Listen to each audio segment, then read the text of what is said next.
ఖమ్మం జిల్లా మధిర మున్సిపాలిటీలో morning walk లో నామా నాగేశ్వరరావు పాల్గొన్నారు. ముఖ్యమంత్రి కేసీఆర్ రాష్ట్రంలో జరగని అభివృద్ధిని తెలంగాణలో చూపిస్తారన్నారు. ఖమ్మం బీఆర్ఎస్ పార్లమెంట్ అభ్యర్థి నామా నాగేశ్వరరావు మధిరాలో ఉదయం నుండి స్విమ్మర్స్ వాకర్స్ ను కలిసి ఓట్లు అభ్యర్థిస్తూ ప్రచారంలో పాల్గొన్నారు. ఈ సందర్భంగా నామా నాగేశ్వరరావు మాట్లాడుతూ కాంగ్రెస్ ప్రభుత్వం ఎన్నికల సమయంలో ఇచ్చిన హామీలను నెరవేర్చకుండా ప్రజలను మోసం చేస్తోందని విమర్శించారు. తాను రాజకీయాల్లోకి రాకముందే ఎన్నో సామాజిక కార్యక్రమాలు చేశానని ఆయన తెలిపారు. ఇప్పుడున్నది రైతు వ్యతిరేక ప్రభుత్వం అని ఆయన ఆరోపించారు. ఈ ఎన్నికల్లో ప్రజలు కాంగ్రెస్ పార్టీకి బుద్ధి చెప్పాలని ఆయన కోరారు. పార్టీలకు అతీతంగా తనను ఆశీర్వదించాలని నామా నాగేశ్వరరావు కోరారు. చాలా ఫేమస్ సార్.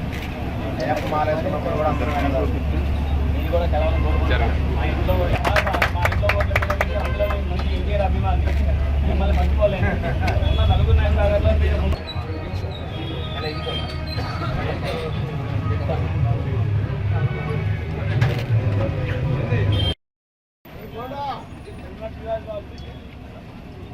చాలా ఫేమస్ సార్.